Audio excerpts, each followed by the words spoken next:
Hello guys, welcome back on my YouTube channel. Today I'm going to show you how to make mshakik chicken. I'm going to make grilled chicken.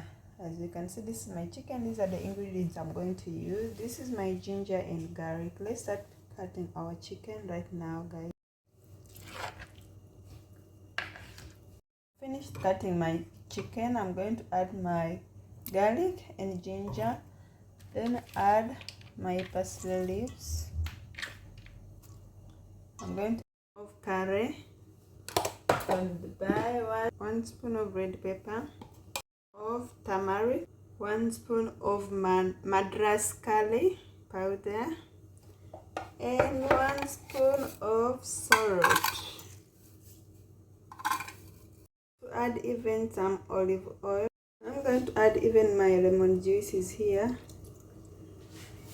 Okay guys, let's start making our mshakik right now.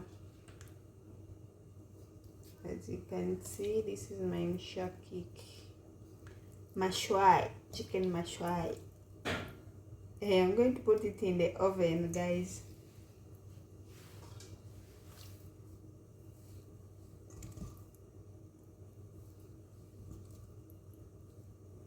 Don't forget to subscribe on my YouTube channel, like my videos, comment, make sure to watch the full video, and don't forget guys to press a notification bell. It's now time to grill our mshakik right now. My mashwai is ready right now. Thank you guys for supporting me. Thank you for subscribing. Don't miss out my next video. I love you so much guys. Peace.